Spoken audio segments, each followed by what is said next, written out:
பெரிய புராணம் இது சேக்கிழார் பெருமான் அவர்களால் எழுதப்பட்ட நூலாகும். சமய குலவர்கள் நால்வருள் சுந்தரமூர்த்தி நாயனார் அவர்களால் இயற்றப்பட்ட திருத்தொண்டர் தொகை என்னும் நூலை முதல் நூலாக கொண்டு சேக்கிழார் பெரிய புராணத்தை இயற்றினார். இது நாயன்மார்கள் எப்படி பக்தி செய்து சிவனருளை பெற்றார்கள் என்ற அவர்களின் வாழ்க்கையை கூறும் நூலாகும். 29வது புராணம் திரு ஞானசம்பந்தர் சுவாமிகள் புராணம். பகுதி 4. ஞானசம்பந்தர் மதுரைக்கு வந்து சமண மதத்தை ஒழித்து பாண்டிய மன்னனின் மனதை திருத்தி அங்கு சைவ நெறியை நிலைநாட்டினார். பின்பு அவர் மதுரை மன்னனுக்கும் பாண்டிமாதேவி மங்கையர்க்கரசியாருக்கும் பாண்டிய அமைச்சர் குலச்சிறையாருக்கும் விடை கொடுத்து அவர்களை அவர்களின் இருப்பிடத்திற்கு அனுப்பிவிட்டு சோழ நாட்டிற்கு திரும்புகிறார். அங்கு அவர் திருக்களர், திருநீலகண்டர் உரையும் பாதாளீச்சுரம் முதலிய இடங்களை தரிசித்து இறைவன் மீது பாசுரங்களை பாடி வணங்கிவிட்டு முள்ளிவாய் நதியின் கரைக்கு வருகிறார். அந்த ஆற்றில் வெள்ளம் பெருகி ஓடுகின்றது. ஓடத்துறையில் ஓடத்தை இயக்க முடியாத நிலை ஏற்படுகிறது. ஆற்றின் மறுகரையில் திருக்கொளம்பூதூர் என்னும் திருத்தலம் உள்ளது. அந்த இடத்தை கண்ட ஞானசம்பந்தர் அங்கு சென்று வணங்குவதற்கு விரும்புகிறார். அப்போது அங்கு எந்த ஓடக்காரர்களையும் காணவில்லை. ஏனென்றால் ஆற்றில் வெள்ளம் அதிகமாக இருந்ததால் ஓடக்காரர்கள் அனைவரும் ஓடத்தை, அதாவது படகு, அந்த படகை அதனுடைய இடத்தில் நிறுத்திவிட்டு வீட்டுக்கு சென்று விட்டனர். ஆனால் திருக்கொள்ளம்புதூருக்கு செல்ல விரும்பிய ஞானசம்பந்தர் ஒரு ஓடத்தை கட்டவிழ்த்து அதில் தன்னுடன் வந்த அன்பர்களை ஏறுமாறு சொல்லி தானும் அதில் ஏறி கொட்டமே கமலும் என்னும் திருப்பதிகத்தினை பாடுகிறார். அந்த பதிகமே ஓடக்கோளாக அமைகிறது. அவர் தன்னுடைய கையில் எந்த ஓடக்கோளும் இல்லை. படகில் ஏறி படகோட்டுவதற்குண்டான எந்த துடுப்பும் இல்லாமல் இந்த பதிகத்தை மட்டும் பாடுகிறார். ஓடமானது ஆற்றை கடந்து சென்று திருக்கொள்ளம்புதூர் ஊரின் கரையை அடைகின்றது. ஞானசம்பந்தர் தனது தொண்டர்களுடன் அந்த படகில் இருந்து இறங்கி கோவிலுக்கு செல்கிறார். அங்கு சென்று இறைவனை வணங்கி தானுவே ஆற்றினிடையே ஓடத்தினை திருவருளால் செலுத்தி தந்த தலைவரே, நாகங்களை ஆபரணமாக பூண்டு அருளிய புனிதனே என்று போற்றி பணிந்து வணங்குகிறார். பிறகு அங்கிருந்து புறப்பட்டு திருநள்ளாற்றுக்கு வந்து அங்குள்ள இறைவனை பாடக மெல்லடி பாவை என தொடங்கும் திருப்பதிகத்தினை பாடி வணங்குகிறார். பிறகு திருத்தெளிச்சேரி என்ற ஊருக்கு சென்று இறைவனை வணங்கிவிட்டு பௌத்தர்கள் தங்கியிருந்த போதி மங்கை என்ற ஊருக்கு அருகில் வருகிறார் ஞானசம்பந்தர். அந்த செய்தியை அறிந்த அந்த ஊர் சைவ பெருமக்கள் அனைவரும் ஒன்று கூடி ஞானசம்பந்தருக்கு வரவேற்பு அளிப்பதற்காக ஏற்பாடுகளை செய்கிறார்கள். அவர்கள் வரவேற்புக்கு உண்டான வாத்திய முழக்கங்களை எடுத்துக்கொண்டு அதை முழக்கி கொண்டு செல்கிறார்கள். அப்போது அதை பௌத்த சமயத்தை சேர்ந்தவர்கள் எதிர்க்கிறார்கள். அவர்கள் தங்களுடைய தலைவரான புத்த நந்தியை அழைத்து கொண்டு அவர்களிடம் வந்து ஞானசம்பந்தர் எங்களுடன் வாதிட்டு வெல்லட்டும் என்று கூறுகிறார்கள். இந்த செய்தியை அறிந்த ஞானசம்பந்தர் வாதம் புரிவது நல்லது, அதற்கு நாம் தயார் என்று கூறுகிறார். அதற்குள் இங்கு பௌத்தர்களுக்கும் சைவ தொண்டர்களுக்கும் வாக்குவாதம் ஏற்படுகிறது. பௌத்தர்களுக்கும் சைவ தொண்டர்களுக்கும் வாக்குவாதம் உண்டான இடத்தில் இருந்த அரிய திருமறைகளான திருப்பதிகங்களை எழுதும் வழக்கத்தை உடைய சம்பந்த சரணாலயர் என்பவர் பௌத்தர்கள் செய்த பொருளை பொறுக்க மாட்டாமல் ஆளுடைய பிள்ளையாரின் திருவாக்கின் ஆணையால் இந்த புத்தநந்தியின் தலை இடி வீழ்ந்தால் உருண்டு விழுவது போல விளக்கடவது என்று சொல்லிவிடுகிறார். உடனே வாக்கு போர் செய்ய வந்த புத்த நந்தியின் தலையும் உடலும் வேறு வேறாக அறுபட்டு விழுந்து விடுகிறது. அதை கண்ட பௌத்தர்கள் அச்சம் கொண்டு அந்த இடத்தை விட்டு ஓடிவிடுகிறார்கள். சைவ அடியார்கள் அரகர என்று முழக்கமிட்டு ஞானசம்பந்தர் தங்கியிருந்த இடத்திற்கு வந்து நடந்த விஷயங்களை அவரிடம் கூறுகிறார்கள். பயத்தினால் ஓடிய பௌத்தர்கள் ஒன்று கூடி ஆலோசனை செய்து பின்பு அவர்கள் ஞான சம்பந்தரிடம், இப்படிப்பட்ட மந்திர தந்திரங்களால் எங்களை வெல்லக்கூடாது, உங்களுடைய சமய வாதங்களை கூறி எங்களுடன் வாதப்போர் செய்து வெற்றி பெறுங்கள் என்று கூறுகிறார்கள். அவர்களுக்கு சாரிபுத்தன் என்பவன் தலைவனாக வருகிறான். ஞான சம்பந்தரும் அதற்கு சம்மதிக்கிறார். ஞான சம்பந்தரின் அவருடைய பெற்ற சம்பந்த சரணாலயர் ஞான சம்பந்தரின் சம்மதத்தை பெற்று சாரிபுத்தனுடன் வாதப்போர் செய்வதற்கு முன் வருகிறார். சாரிபுத்தனுக்கும் சம்பந்த சரணாலயருக்கும் வாதப்போர் நடந்தது. அதில் சாரிபுத்தன் தோற்றான். பௌத்தர்கள் தங்களுடைய தோல்வியை ஏற்று சைவ சமயத்தின் பெருமையை உணர்ந்து ஞான சம்பந்தரின் திருவடிகளை வணங்கினார்கள். அனைவரும் சைவர்களாக ஆனார்கள். பிறகு அங்கிருந்து புறப்பட்ட ஞான சம்பந்தர் திருக்கடவூருக்கு வருகிறார். அப்பொழுது அவர் தன்னுடைய அடியவர்களை பார்த்து, திருநாவுக்கரசு நாயனார் எங்கிருக்கிறார் என்று கேட்கிறார். அவர்கள் திருநாவுக்கரசர் திருத்துருத்தியில் இருப்பதை கூறுகிறார்கள். உடனே ஞான சம்பந்தர் திருக்கடவூர் இறைவனை வணங்கிவிட்டு திருநாவுக்கரசரை காண்பதற்காக புறப்படுகிறார். காவிரி ஆற்றின் தென்கரை வழியாக செல்கிறார். காவிரி ஆற்றின் தென்கரையில் உள்ள சிவஸ்தலங்களை வணங்கிக் கொண்டு திருப்பூந்துருத்திக்கு வருகிறார். பிள்ளையார் அங்கு வருவதை அறிந்த திருநாவுக்கரசர் அவரை எதிர்கொண்டு வரவேற்பதற்கு செல்கிறார். ஞான சம்பந்தர் முத்து சிவிகையில் திருத்தொண்டர்கள் சூழ வந்து கொண்டிருக்கிறார். அப்பொழுது அந்த திருத்தொண்டர்களுடன் கலந்த திருநாவுக்கரசர் ஞான சம்பந்தர் வரும் முத்து சிவிகையை தன்னுடைய தோளில் தாங்குகிறார். அதை ஞான சம்பந்தர் அறியவில்லை. ஊரை நெருங்கிய சமயத்தில் ஞான சம்பந்தர் அங்கிருந்தவர்களை பார்த்து, அப்பர் இப்போது எங்கிருக்கிறார் என்று கேட்கிறார். உடனே நிறைந்த புகழுடைய அப்பர், நிகரில்லாத தவத்தை முற்பிறவிகளில் நான் செய்ததால் உங்களுடைய திருவடிகளை தாங்கும் பெரும் பேற்றை பெற்றேன் என்று கூறுகிறார். இவ்வாறு அப்பர் கூறிய பதிலை கேட்டு அச்சம் கொண்ட ஞான சம்பந்தர் சிவிகையில் இருந்து இறங்குகிறார். சிவிகையில் இருந்து இறங்கி அப்பரை பார்த்து பதைப்புடன் வணங்கி, இப்படி தாங்கள் செய்யலாமா என்று கேட்கிறார். உடனே இனிய சொல்லையுடைய திருநாவுக்கரசர் திரு ஞான சம்பந்தருக்கு வேறு எவ்வாறு நான் பணி செய்ய முடியும் என்று கேட்கிறார். ஞான சம்பந்தரை திருநாவுக்கரசர் வணங்குவதை கண்ட தொண்டர்கள் அனைவரும் ஞான சம்பந்தரை கைகூப்பி வணங்குகிறார்கள். ஞான சம்பந்தர் திருநாவுக்கரசரை தன்னுடைய மார்போடு அணைத்து தழுவிக் கொள்கிறார். இருவரும் திருப்பூந்துருத்திக்கு வருகிறார்கள். அங்கு இறைவனை வணங்கிவிட்டு மடத்துக்கு சென்று தங்குகிறார்கள். திருநாவுக்கரசர் ஞான சம்பந்தரை பார்த்து மதுரையில் நடந்த விவரங்களை கூறுமாறு கேட்கிறார். ஞான சம்பந்தர் அங்கு நடந்த நிகழ்வுகளை அவரிடம் கூறுகிறார். அதை கேட்டு திருநாவுக்கரசர் மிகவும் மகிழ்ச்சி அடைந்தார். அதன் பின்பு திருநாவுக்கரசர் காஞ்சிபுரத்திற்கு தான் சென்றதை கூறி ஏகாம்பரநாதரின் சிறப்புகளை கூறுகிறார். அதை கேட்ட ஞான சம்பந்தர் காஞ்சிபுரம் சென்று வணங்க ஆசைப்படுகிறார். நாவுக்கரசர் மதுரைக்கு சென்று இறைவனை வணங்க விரும்புகிறார். அதறிந்த ஞான சம்பந்தர் அவருக்கு விடை கொடுத்து அனுப்பிவிட்டு திருஞான சம்பந்தர் திருப்பூந்துருத்தியிலிருந்து புறப்பட்டு காவிரி ஆற்றின் வடகரை வழியாக சென்று திருநைத்தானம், திருவையாறு, திருப்பழனம் முதலிய இடங்களை வணங்கிவிட்டு சீர்காழிக்கு செல்கிறார். சீர்காழியில் இறைவனின் ஆலயத்திற்கு சென்ற ஞான சம்பந்தர் ஒற்றுமை சேர்வது என தொடங்கும் திரு இயமக திருப்பதிகத்தை மகிழ்வுடன் பாடுகிறார்.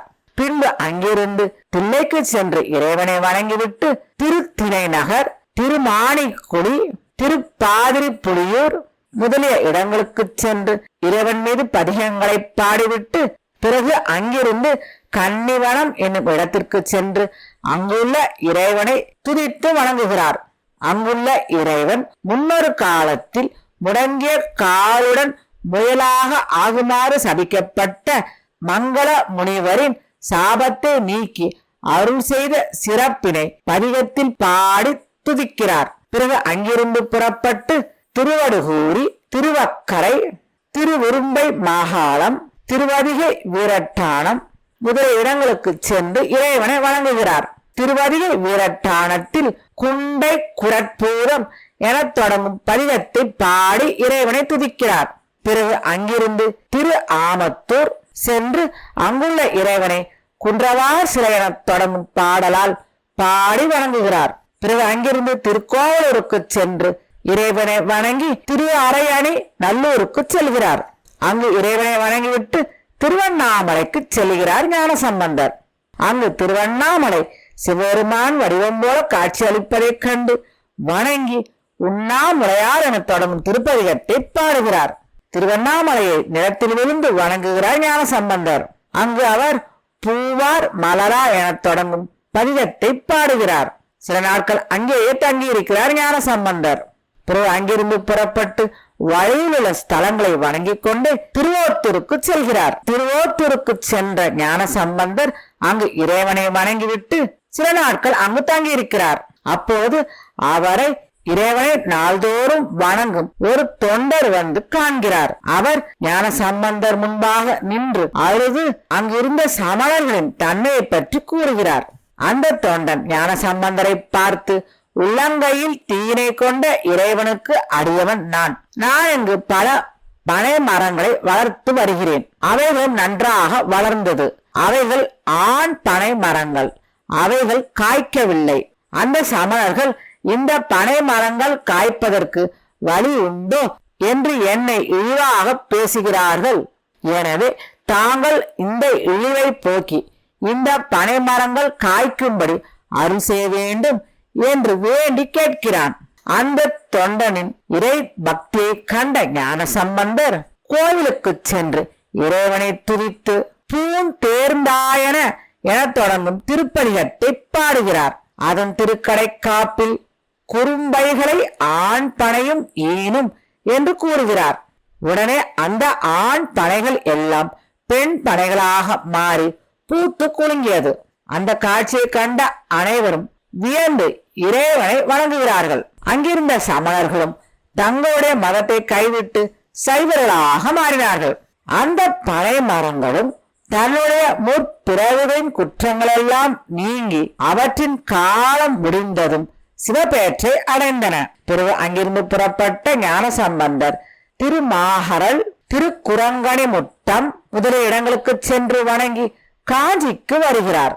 பெருமைமிக்க காஞ்சி நகரத்தில் வாழும் மக்களும் ஞானசம்பந்தர் வருவதை அறிந்து அவருக்கு சிறப்பான வரவேற்பை அளித்தார்கள். ஞானசம்பந்தர் வந்தவுடன் அரஹர என்ற ஒளி எழுப்பி மகிழ்ச்சி வெள்ளத்தில் ஆழ்ந்தார்கள் காஞ்சி நகரத்து மக்கள். மிக்க சிறப்பு கொண்ட சீர்காழி தலைவரான ஞானசம்பந்தர் ஒளி பொருந்திய திருநீரு தன்னுடைய திருமேனி எங்கும் விளங்க உள்ளத்தில் சிவனிடம் கொண்ட மிகுதியான அன்புடன் அந்த நகரத்தினுள் புகுந்தார். அங்கிருந்த பல கோவில்களை வணங்கிவிட்டு ஏகாம்பரான சிவபெருமான் வீற்றிருக்கும் திருக்கோயிலை அடைந்தார். ஏகாம்ப வாணரான சிவபெருமானின் திருக்கோயில் வாயிலை பார்த்து கைகளை குவித்து தலைமீது தூக்கி வணங்கினார். வானத்தின் மீது ஓங்கும் கோபுரத்தின் முன் வணங்கினார்.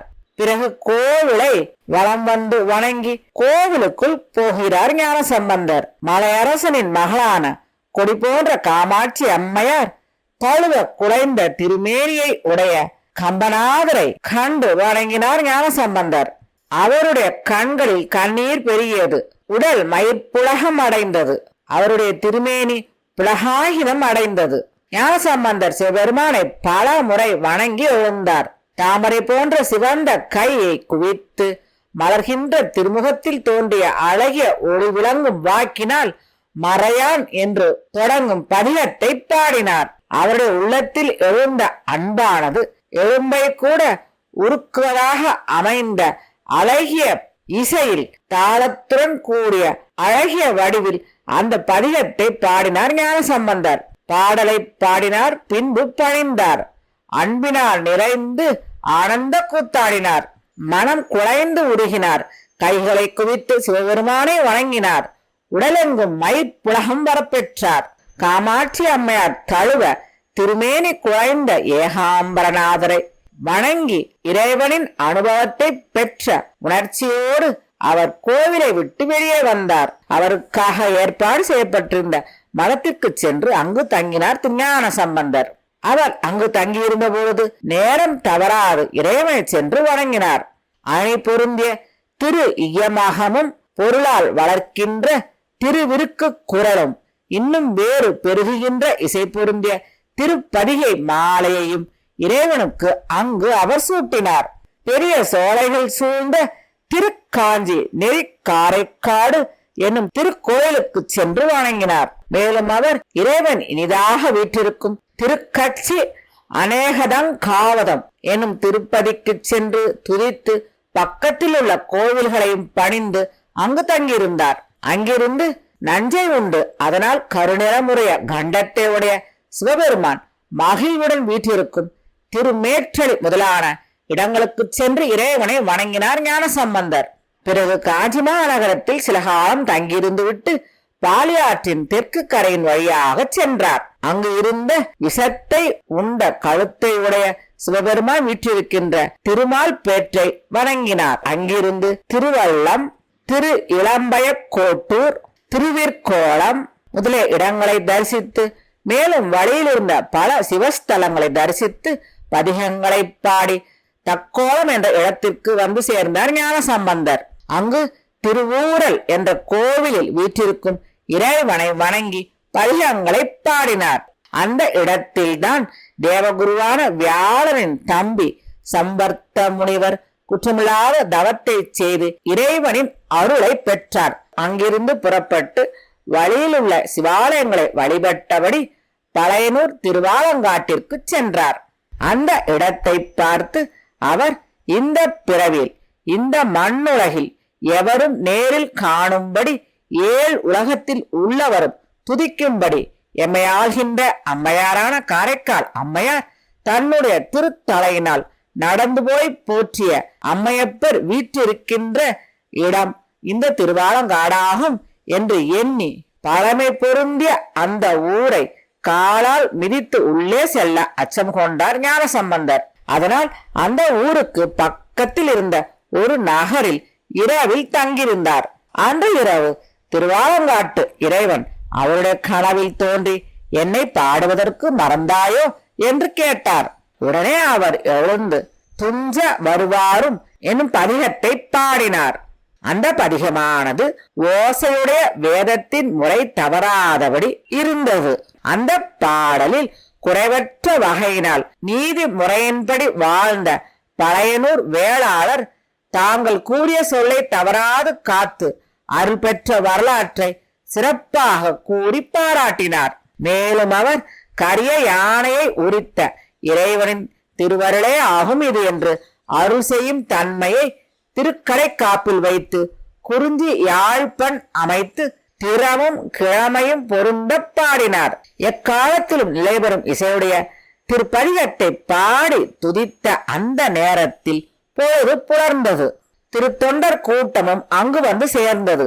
அப்பொழுது அவர் அந்த திருத்தொண்டர் கூட்டத்தை பார்த்து இரவில் திருவாலங்காட்டுப்பதில் ஆடுகின்ற இறைவன் தனக்கு அருள் செய்த விதத்தை கூறினார். மீண்டும் அந்த திருப்பதிகத்தை அங்கு அனைவர் முன்பாகவும் பாடி இறைவனை தொழுது அதன் பின்பு அந்த இடத்திலிருந்து புறப்பட்டு திருப்பாசூருக்கு சென்றார். அங்கு மலையரசனின் மகளான பார்வதி அம்மையாரை இடப்பாகத்தில் கொண்ட பழமை உடையவரும் மூங்கிலை இடமாக கொண்டவருமான இறைவனின் திருக்கோவிலுக்குள் மிகவும் அன்புடன் சென்று கோவிலை வளமாக வந்து வணங்கி சிந்தை உடையார் என தொடங்கும் திருப்பதிகத்தை இசையுடன் பாடினார். பிறகு அந்த இடத்தில் சிறு காலம் தங்கியிருந்தார். அங்கிருந்து திருவெண்பாக்கம் சென்று இறைவனை வணங்கி அருகிலிருந்த மற்ற சிவஸ்தலங்களையும் வணங்கிவிட்டு திருக்காலத்தி மலையை பார்ப்பதற்கு ஆசைப்பட்டு அங்கிருந்து புறப்பட்டார். வழியில் திருக்காரி கரையினை அடைந்து அங்கு இறைவனை வணங்கி தங்கியிருந்தார். அங்கிருந்து புறப்பட்டு வழியிலுள்ள சிவஸ்தலங்களை வணங்கிக் கொண்டு திருக்காலத்தி மலையை அடைந்தார் ஞானசம்பந்தர். காலன் என்ற பாம்பும் யானையும் வணங்கிய திருக்காலத்தி மலையை கண்டு வணங்கி பொன்முகலி ஆற்றை கடந்து மேலே சென்றார் ஞானசம்பந்தர். தொண்டர்களும் அந்த ஊரை சேர்ந்த அன்பர்களும் அவரை பின்தொடர்ந்து சென்றனர். திருந்திய இனிய பண் அமைதி வகுப்பினால் திரு கண்ணப்பரின் திருத்தொண்டை சிறப்பித்து அங்கு பாடினார் திருஞான சம்பந்தர். அங்கு இறைவனை கண்டு கண்களிலிருந்து கண்ணீர் வழிந்தோட ஆனந்தம் பெருக திருப்பதிகத்தை பாடி இறைவனை வணங்கி வணங்கி எழுந்தார் ஞானசம்பந்தர். அங்கு சில காலம் தங்கியிருந்து உரிய காலங்களில் கோயிலுக்கு சென்று இறைவனை வணங்கி வந்தார். அங்கு இருந்தபடியே வட கைலை மலையை வணங்கினார்.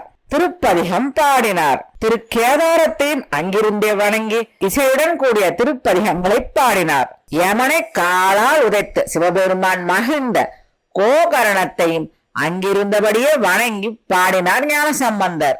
காலின் மீது எழுந்தருளி வரும் சிவபெருமானின் இந்திர நீள பருப்பதத்தையும் பாடினார். மற்றும் பல திருப்பதிகங்களையும் அவர் அங்கிருந்தபடியே பாடினார். தென் திசையில் உள்ள திருக்கைலை என கூறப்படுகின்ற திருக்காலத்தி மலையை போற்றி துதித்தார் ஞானசம்பந்தர். பின்பு அங்கிருந்து புறப்பட்டு திருவொற்றியூருக்கு சென்றார்.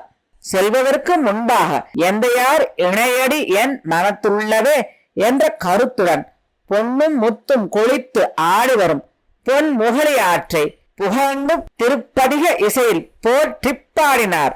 அங்கிருந்து புறப்பட்ட திருஞான சம்பந்தர் நிறைவேற்ற புகழுடைய தொண்டர் கூட்டத்துடன் மலையும் காடும் கடந்து வழியுள்ள சிவபெருமான் வீட்டிற்கும் தலங்களை வணங்கியபடியே பாளையாற்றின் வடக்கு கரையில் நிறைவேற்றுள்ள தலையில் பிறைச்சந்திரனை சூடிய இறைவனின் திருவேற்காட்டிற்கு வந்தார். அங்கு திரிபுரங்களை எரித்த சிவபெருமானின் திருவழிதாயத்திற்கு வந்து துதித்தார். திருவழிதாயத்தில் வணங்கிய பிறகு திருவொற்றியூர் இறைவனை வணங்குவதற்காக சென்றார் ஞானசம்பந்தர். அங்கிருந்த தொண்டர்கள் அவரை மிகவும் சிறப்பாக வரவேற்றனர். சிவிகையிலிருந்து இறங்கிய ஞானசம்பந்தர் விடயவன் என்ற தொடக்கத்துடன் கூடிய பதிகத்தை பாடினார். கோபுரத்தின் அருகில் வந்து நிலத்தில் வீழ்ந்து வணங்கி திருக்கடை காப்பினையும் பாடி இறைவனின் கோவில் வாயிலின் வழியே உள்ளே புகுந்தார் ஞானசம்பந்தர். பிறகு கோவிலை வளமாக சுற்றி வந்து மூலவரான சிவபெருமானின் முன்பாக வந்து துதித்து வீழ்ந்து வணங்கினார். அங்கு திருப்பதிகங்களை பாடி திருவொற்றியூரில் தங்கியிருந்தார். அந்த நாட்களில் ஞானசம்பந்தர் அங்கு வருவதற்கு முன்பாக அங்கு நடந்த ஒரு நிகழ்ச்சியை இங்கு கூற வேண்டி உள்ளது. அதாவது திருவொற்றியூருக்கு அருகில் திருமயிலை என்ற ஒரு நகரம் உள்ளது. அந்த திருமயிலையில் சிவனேசர் என்ற வணிகர் வாழ்ந்து வந்தார். அவர் மிகுந்த சிவபக்தராக இருந்தார். சிவனடியார்களுக்கு தேவையான எல்லா பணிவிடைகளையும் செய்து சிவத்தொண்டு புரிந்து வந்தார். அவருக்கு பல நாட்கள் குழந்தை பேர் இல்லாமல் இருந்து ஒரு குழந்தை பிறந்தது. அந்த பெண் குழந்தைக்கு பூம்பாவை என்ற பெயரிட்டு நல்ல முறையில் சிறப்பாக வளர்த்து வந்தார் சிவனேசர். அந்த குழந்தையும் நல்ல முறையில் வளர்ந்து வந்தது. அந்த குழந்தைக்கு மணமகனாக அவர் ஞான சம்பந்தரையே நினைத்திருந்தார். ஞான சம்பந்தர் பாண்டிய நாட்டில் சமர்களை ஒழித்து பாண்டிய மன்னனின் மனதை திருத்தி அவருடைய வெப்பு நோயையும் கூன் முதுகையும் சரி செய்த நிகழ்ச்சியெல்லாம் கேட்டு அவர் ஞான சம்பந்தரின் மீது அளவற்ற பக்தி கொண்டார். எனவே தன்னுடைய மகளுக்கு அவரே சரியான துணைவர் என்று எண்ணி அவருக்காகவே தன்னுடைய மகளை நல்ல முறையில் வளர்த்து வந்தார். அந்த பெண்ணும் பருவத்தை அடைந்த சமயத்தில் கன்னிமாடத்தில் தங்கியிருந்தாள்.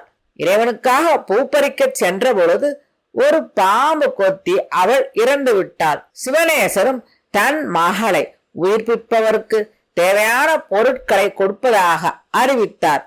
ஆனால் அது முடியவில்லை. எனவே அந்த மகளின் உடலுக்கு செய்ய வேண்டிய கர்மங்களை செய்து அதை எரியூட்டி அவளின் எலும்பையும் சாம்பலையும் ஒரு குடத்தில் இட்டு ஞான சம்பந்தர் இங்கு வரும்பொழுது இதை சமர்ப்பிப்பேன். இது திருஞான சம்பந்தருக்காக வளர்த்த என் பெண்ணின் உடல் என்று கூறி அதை பத்திரமாக பாதுகாத்து வந்தார். இந்த சமயத்தில் தான் திருஞான சம்பந்தர் திருவொற்றியூருக்கு வந்த செய்தியை அறிந்து அவரை பார்ப்பதற்காக தன்னுடைய மகளின் எலும்பும் சாம்பலும் அடங்கிய குடத்தை எடுத்துக்கொண்டு திருவொற்றியூருக்கு செல்ல தொடங்கினார் சிவனேசர். இச்சமயத்தில் திருஞான சம்பந்தர் திருவொற்றியூரில் இறைவனை வணங்கிவிட்டு திருமயிலைக்கு புறப்பட்டு வந்து கொண்டிருந்தார். வழியில் சிவனேசர் வருவதை பார்த்த திருஞான சம்பந்தர் தன் முன்பாக திருஞான சம்பந்தர் முத்து சிவிகையில் வருவதை அறிந்த சிவனேசர் அவருடைய பாதங்களில் விழுந்து வணங்கினார். திருஞான சம்பந்தரும் முத்து சிவிகையில் இருந்து இறங்கி இவர் யார் என்று கேட்க அருகில் இருந்தவர்கள் சிவனேசரின் கதையை கூறினார்கள். அதை கேட்ட பிறகு திருஞான சம்பந்தர் அனைவருடனும் திருமயிலைக்கு சென்று அங்கிருந்த சிவபெருமானின் ஆலயமான திருக்கபாலீஸ்வரத்திற்கு சென்றார். கோவிலுக்கு உள்ளே சென்று இறைவனை வணங்கி பதிகங்கள் பாடிவிட்டு கோவிலுக்கு வெளியே வந்து சிவனேசரை பார்த்து, உன்னுடைய மகளின் எலும்பும் சாம்பலும் அடங்கிய குடத்தை இங்கே கொண்டு வருக என்று கூறினார். சிவனேசரும் உடனே விரைவாக சென்று பூம்பாவையின் எலும்பும் சாம்பலும் வைக்கப்பட்டிருந்த குடத்தை எடுத்துக்கொண்டு திருக்கோவிலுக்கு முன்பாக வந்து கோவில் முன்பாக அதை வைத்தார். கருணை நிறைந்த விழிகளால் அதை பார்த்த ஞான சம்பந்தர் மட்டிட்ட என்று தொடங்கும் திருப்பதிகத்தை பாடினார். அந்த திருப்பதிகத்தை பாடி திருக்கடை காப்பும் பாடி முடிக்கும் நேரத்தில் அந்த குடம் உடைய பூம்பாவாய் உயிருடன் வெளியில் வந்தாள். அதை கண்ட சிவனடியார்கள் அனைவரும் அரஹர என்று ஒளி எழுப்பி மகிழ்ச்சி கடலில் ஆழ்ந்தனர். ஞான சம்பந்தர் சிவனேசரை பார்த்து, இனி உம் மகளை வீட்டிற்கு அழைத்து செல்வீராக என்று கூறினார். அதற்கு சிவனேசர், அடியேன் அருமையாக பெற்றெடுத்த பூம்பாவையை தேவரீர் தாங்கள் திருமணம் செய்து அருள் செய்ய வேண்டும் என்று வேண்டினார். அதற்கு ஞான சம்பந்தர், நீர் பெற்ற பெண் விஷத்தினால் இறந்து விட்டாள். அதன் பிறகு கற்றையான சடை அணி இறைவன் திருவருளால் நான் உயிர் தந்துள்ளேன். எனவே நீர் இப்படி கூறிய வார்த்தை சரியானது அல்ல. சிவனேசரும் சுற்றத்தாரும் மனம் வருந்தி ஞான சம்பந்தரின் திருவடிகளில் விழுந்து அழுது அரற்றினர். அவர்களுடைய துயரை தீர்க்க எண்ணிய ஞான சம்பந்தர் வேத சிவாகம நூல்களின் உள்ள தர்மங்களை எடுத்து கூறினார். அந்த தெளிவான நீதி விளக்கத்தை கேட்ட சிவனேசரும் சுற்றத்தினரும் மனம் தெளிந்தனர். பின்பு அவர்கள் தங்களுடைய இடத்திற்கு திரும்பினர். சிவனேசர் ஞான சம்பந்தருக்காகவே உரிமையாக வளர்த்து வந்த பூம்பாவையை இனி யாருக்கும் மனம் செய்து தரமாட்டேன் என்ற உறுதியை மனதில் எடுத்துக்கொண்டு அந்த பெண்ணை கன்னிமாடத்தில் வைத்து வாழ வைத்தார். ஞான சம்பந்தர் கோவிலுக்குள் சென்று இறைவனை வணங்கி துதித்தார். மயிலை கபாலீஸ்வரத்தானை வணங்கிய பின்பு மேலும் சில இடங்களை வணங்கும் ஆவலுடன் தொண்டர்கள் கூட்டம் சூழ ஞான சம்பந்தர் அந்த இடத்தை விட்டு புறப்பட்டார். அங்கிருந்து புறப்பட்டு சிவன் உரையும் பல இடங்களை கண்டு வணங்கி திருவான்மியூருக்கு வந்தார். அங்கிருந்த மருந்தீசரை தொழுது பணிந்தார். அங்கு பிறவி நோய் தீர்க்கும் பெருமருந்தான இறைவனை வினா விடை என்னும் ஒரு வகை யாப்பினால் பாடினார் ஞான சம்பந்தர். அங்கிருந்து புறப்பட்டு திரு இடைச்சுரம், திருக்கழுக்குன்றம் முதலிய இடங்களை தரிசித்து பதிகங்களை பாடி அச்சிறுபாக்கத்தை அடைந்தார். அங்கு ஆதி முதல்வரான இறைவரை வணங்கி ஆட்சி கொண்டார் என மொழியும் பதிகத்தை பாடி சில நாட்கள் அங்கு தங்கியிருந்தார். அங்கிருந்து புறப்பட்டு திரு அரசிலி, திருப்புறவார், பனங்காட்டூர் முதலிய இடங்களுக்கு சென்று இறைவனை வணங்கி நீண்ட கடற்கரை சூழ்ந்த திரு தில்லை நகருக்கு சென்றார். அங்கு வடதிசை திருவாயலை வணங்கி ஊருக்குள் புகுந்து இறைவன் வீட்டிற்கும் கோவிலுக்கு சென்றார் திருஞான சம்பந்தர். அங்கு சில நாட்கள் தங்கியிருந்தார். சிறப்புமிக்க சிவபாத இருதயரும் சீர்காழி மறையவர்களும் சிவனடியார்களும் ஞான சம்பந்தர் தில்லையில் தங்கியிருக்கிறார் என்பதை அறிந்து அங்கு வந்து சேர்ந்தனர். பின்பு அவர்களுடன் சேர்ந்து ஞான சம்பந்தர் சீர்காழிக்கு புறப்பட்டார். சீர்காழியின் எல்லையை அடைந்தவுடன் சிவிகையிலிருந்து இறங்கி வண்டார் குழல் அறிவை என தொடங்கி மின்னு சுடர் மாளிகை விண் தாங்குபோல் வேணுபுறம் என முடியும் பதிகத்தை பாடியவாறு சீர்காழிக்குள் புகுந்தார். கோவிலுக்கு சென்று திரு தோணியப்பரை கண்டு வணங்கி அதன் பின் தன்னுடன் வந்தவர்களுடன் தன்னுடைய மாளிகையை அடைந்தார் ஞான சம்பந்தர். தன்னுடைய திருமாளிகையில் ஞான சம்பந்தர் தங்கியிருந்தார். அந்த சமயத்தில் அவர் திருமணம் செய்வதற்கு ஏற்ற பருவத்தை அடைந்து விட்டார் என்று உணர்ந்த அவருடைய தந்தையாரும் சுற்றத்தவரும் ஞான சம்பந்தரை அணுகி திருமணம் செய்து கொள்ள வேண்டும் என்று வேண்டினார்கள். ஞான சம்பந்தர் அதற்கு இசைவு தெரிவிக்கவில்லை. ஆனால் சீர்காழி மறையவர்கள் அவரிடம் வைதீக நெறியை உலகத்தில் நிலைநிறுத்தும் கொள்கையுடைய தாங்கள் அந்த வேத விதிப்படி திருமணம் செய்தருள இசைய வேண்டும் என்று கேட்டுக்கொண்டார்கள். அதை கேட்ட ஞான சம்பந்தர் திருமணத்திற்கு இசைவு தெரிவித்தார். ஞான சம்பந்தர் திருமணத்திற்கு சம்மதம் தெரிவித்தவுடன் அவருக்கு ஏற்ற மணமகள் யார் என்று அவருடைய பெற்றோரும் உற்றத்தினரும் யோசித்தனர். அப்போது திருப்பெருமள நல்லூரைச் சேர்ந்த நம்பியாண்டார் நம்பி மகளே இவருக்கேற்ற மணமகள் என்று உணர்ந்து அவரை தேர்ந்தெடுத்தனர். நம்பியாண்டார் நம்பியும் மிக்க மகிழ்வுடன் இந்த திருமண நிகழ்வுக்கு சம்மதித்தார். திருமண ஏற்பாடுகள் நடந்தன. அனைவரும் சீர்காழியில் கூடினார்கள். திருமண நாளுக்கு 7 நாட்களுக்கு முன்பாகவே நம்பியாண்டார் நம்பி தன்னுடைய சுற்றத்தாருடன் சீர்காழிக்கு வந்தார். திருமண ஏற்பாடுகள் சிறப்பாக நடந்தது.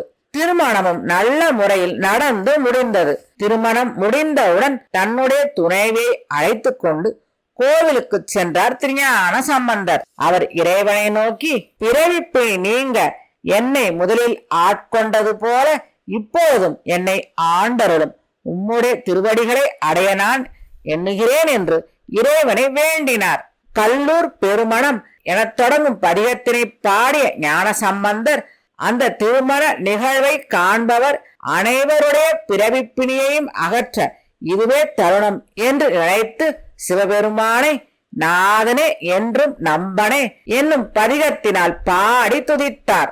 அப்பொழுது சிவபெருமான், நீயும் உன் பூ போன்ற மனைவியும் மற்றும் இங்கு உன் புண்ணிய திருமணத்தினை காண வந்தவர்கள் யாவரும் சேர்ந்து என்னிடத்தில் இந்த ஜோதியின் உள்ளாக வந்து அடையுங்கள் என்று அருள் செய்து உலகங்களும் ஒளியால் பெருகி எழ பெருஞ்சோதி வண்ணமாக காட்சி தந்தார். அந்த திருக்கோவிலையும் தாண்டியதாக எழுந்தது அந்த பேரொளி. அப்பொழுது உண்மையான ஞான நெறியை கொடுக்க வல்லது நமச்சிவாய என்னும் 5 எழுத்தே ஆகும் என்ற பொருள் பொதிந்த காதலாகி என தொடங்கும் பதிகத்தை பாடினார் ஞான சம்பந்தர். பின்பு அங்கு கூடியிருந்தவர்களை நோக்கி, இந்த திருமணத்திற்கு வந்தவர்கள் எல்லோரும் ஈனமான பிறவி நோய் தீரும் வண்ணம் இந்த பேரொளியில் புகுவீர்களாக என்று கூறினார். உடனே அங்கு வந்திருந்த மக்கள் அனைவரும் அந்த பேரொளியில் புகுந்து கலந்தனர். மற்றும் சிறப்பமைந்த திருநீல நக்கர், திருமுருகர் முதலான தொண்டர்களும் சிவபாத இருதயரும் நம்பியாண்டார் நம்பியும் திருநீலகண்ட யாழ்ப்பாணரும் திருநீலகண்ட பெரும்பாணரும் மற்றும் அந்த திருமண நிகழ்வுக்கு வந்திருந்த அனைவரும் தத்தம் மனைவியரோடும் குழந்தைகளோடும் அந்த பேரொளி பிழம்பில் புகுந்தனர். அவர்கள் மட்டுமன்றி முத்து சிவிகை தாங்கியவர்களும் அலங்காரம் செய்த நல்ல மங்கையரும் மற்றும் பிற பணிகளை செய்தவர்களும் தரிசனங்களும் பிறவி பிணிக்கு அடிப்படையான பாசத்தினை அறுத்த உணர்வினர்களாக அந்த ஜோதியில் புகுந்தனர். 6 வகை சமய தலைவர்களும் தொண்டர்களும் முனிவர்களும் கும்பிடும் எண்ணத்துடன் வந்தவர்களும் மற்றும் திருவருள் உண்ணப்பெற்று வந்து சேர்ந்தவர்களும் என திருமணத்திற்கு வந்திருந்த ஒட்டுமொத்த மாந்தர்களும் அந்த பெருஞ்சோதியில் புகுந்து கலந்தனர். இவ்வாறு வந்திருந்த யாவரும் அந்த பெருஞ்சோதியில் புகுந்து கலந்த பின் தன்னுடைய மனைவியை கையை பற்றி கொண்டு ஜோதியில் புகுந்து சிவானந்த பெருவெள்ளத்தில் கலந்தார் ஞான சம்பந்தர். அதன் பின் அந்த ஜோதியும் எல்லோரும் புகுவதற்காக காட்டிய வழியும் மறைந்து மீண்டும் பழையபடி கோவில் தெரிந்தது.